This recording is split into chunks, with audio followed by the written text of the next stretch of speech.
February 18, 1930, by astronomer Clyde Tombaugh. Yet, Pluto is clearly shown on the imprint taken from the Sumerian cylinder seal. There is one additional planet, the one that scientists refer to as the mysterious planet X, the yet undiscovered most distant member of our solar system. According to modern science, prior to the invention of the telescope in the 1600s, humanity had no knowledge of outlying planets beyond Jupiter, as these bodies cannot be viewed with the naked eye. Since the day of Galileo, optical astronomers have amassed an important body of knowledge about the outer planets. These theories established by astronomers from around the globe have been uncontested these last centuries. With the technological advancements of our day, new vantage points have developed, such as the unobstructed views as Hubble telescope, and the perspective gained through unmanned probes sent on reconnaissance missions to the outer reaches of our solar system. These breakthroughs in space exploration reveal many inaccuracies in earlier astronomical conclusions. On August 19, 1977, the American space probe Voyager 2 leaves Cape Canaveral on a several-year journey to the vicinity of this solar system's most distant planets.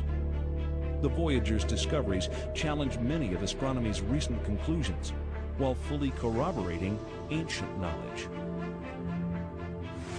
For the first time, we see images of Uranus. Astonishingly, it is exactly as the Sumerians report in their 6,000-year-old description.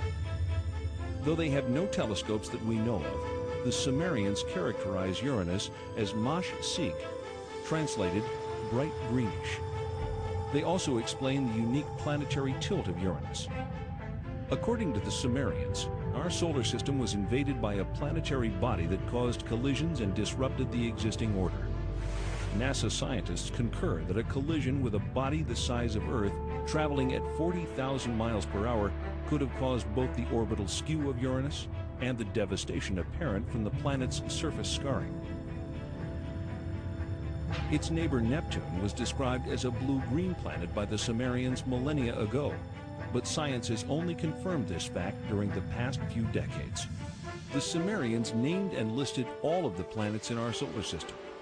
Their documented list of these planets is tangible evidence that in at least one respect, modern man is on a path of rediscovery.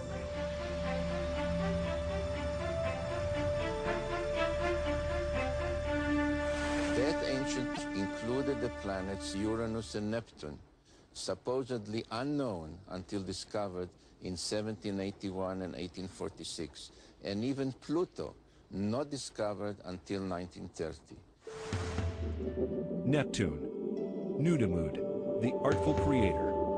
Uranus, Anu, he of the heavens. Saturn, Anshar, most of the heavens. Jupiter, Kishar, foremost of firm lands. The asteroid belt, Rakish, the hammered bracelet. Mars, Lamu, god of war. And Ki, Earth, what the Sumerians considered to be the seventh planet. Why the seventh planet? Why not the third, as Earth is so often referred to in modern times? Sumerian records indicate that they began their counting not from the sun, but from a planet on the outside of the solar system. But most surprising was the inclusion of one more large planet as the 12th member of our solar system. The launch of Titan in 1972 ushers in the era of deep space exploration. The craft journeys beyond the outer known planets, sending back data that is used to seek a possible 10th planet. 14 August 1978, which was just about 6 weeks after we discovered the fact that Pluto has a satellite. Once you have a satellite for a planet, you can determine how heavy it is. It turns out Pluto was very much smaller and lighter weight than we had thought, which meant that Pluto has no influence, no appreciable influence on the motions of the planets Uranus and Neptune. At that point, we voiced the hypothesis that this means that there is at least one yet to be discovered planet in the outer reaches of the solar system. Over the past 2 decades, physicists have joined astronomers in for the mysterious Planet X. One of the things we did in 1978, having made this prediction that there was a planet, 10th or 12th, depending on your point of view, we sort of put our money where our mouth was, as it were, and we went out and we started looking for it. We've been able to refine the search area somewhat, get it rather narrowed down. We do our predictions based on the observed anomalies in Uranus and Neptune. We actually are currently looking down in the region of Centaurus, which is just south of the constellation Libra. But if it is in the kind of orbit that we describe here, it would have to be a planet that would have a mass something like 3 to 5 times the mass of the Earth. This would put it intermediate between the gaseous planets like Uranus and Neptune and the terrestrial planets that we have in the inner part of the solar system. So if this planet turns out to be in a 3,600-year orbit, then its mass will be correspondingly larger. This one here is a map of the solar system as we know it. The inner planets, this is the orbit of planet Pluto. And this here is the orbit that I have proposed for the 10th planet. And here's where we think it is right about now in its orbit. If Planet X exists, we are not alone in this solar system.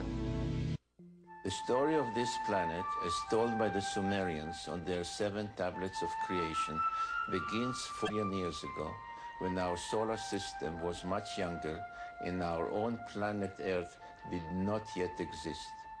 The surviving historical records of the Sumerians reveal the story of an intruder planet, Nibiru, which appeared out of deep space, drawn into the center of our solar system by the planetary pull of Neptune, Uranus, Saturn, and Jupiter. On an opposing orbital path with the 7th planet, a planet referred to in Sumerian records as Tiamat, Nibiru's new orbit of the Sun placed the 2 planets on a collision course. Sumerian cosmogony answers many puzzles that still baffle modern science. Central to it was the tale of a celestial collision and knowledge of a solar system with 12 members. As they draw near, one of the satellites of Nibiru crashes into Tiamat, cracking the planet. Subsequent collisions smash half of Tiamat completely, breaking the pieces into what develops into the asteroid belt. This is referred to in the Bible and Sumerian text as the firmament. The other half of Tiamat becomes Earth. The Earth is thrust into a new orbital position, carrying with it Tiamat's main satellite, our moon. Nibiru, the intruder, is cast into a permanent clockwise solar orbit, returning to Earth's neighborhood once each 3,600 years, forever becoming the 12th member of our solar system. This tale of creation echoed through all the ancient cultures, becoming part of the scientific knowledge that we find in the Old Testament, in the creation story of Genesis.